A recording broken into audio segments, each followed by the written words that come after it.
rede, não terá rede à disposição. E o Twitter, ele é interessante na medida em que você consegue acompanhar.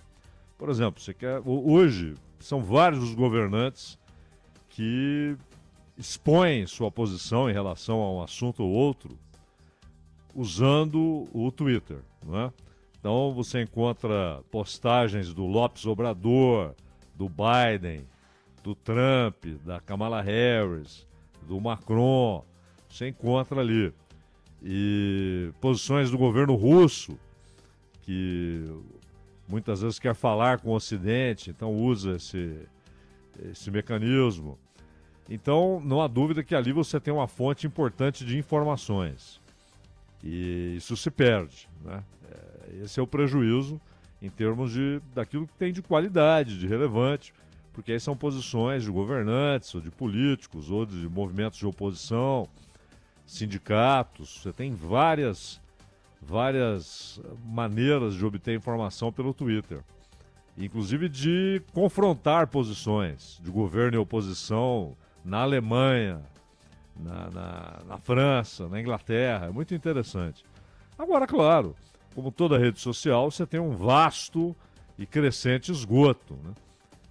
Só que as pessoas podem, quem quer driblar isso, pode driblar. As pessoas podem evitar isso e ficarem restritas àquilo que é de fato relevante, importante e tal, e que não é mal cheiroso, né?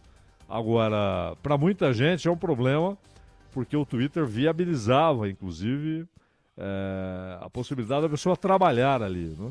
Ela tinha recursos e tal. A remuneração, né? Monetização com base naquilo que tinha de uma rede criada, e não é criada facilmente, né? É um trabalho, muita gente é um trabalho, aliás, para a maioria das pessoas, é um trabalho muito intenso para se conseguir criar essa rede, e havia, por justiça, um processo de monetização, né? Claro, isso se perde.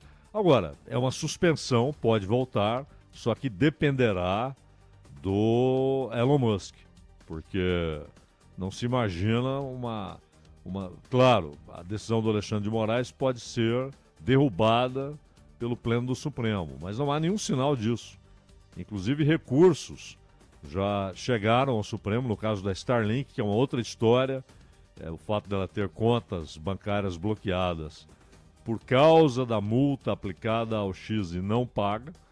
Então isso, o Zanin já deu uma primeira resposta, disse que não viu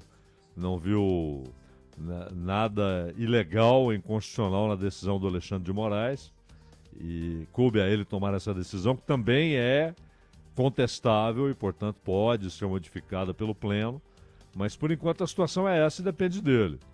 E por outro lado, é claro que isso desencadeia o debate a respeito de arbitrariedade, etc. Mas a gente sempre lembra aqui que o Alexandre de Moraes, que sim, já tomou diversas decisões arbitrárias, nós já citamos várias aqui, várias decisões equivocadas, constitucionalmente erradas.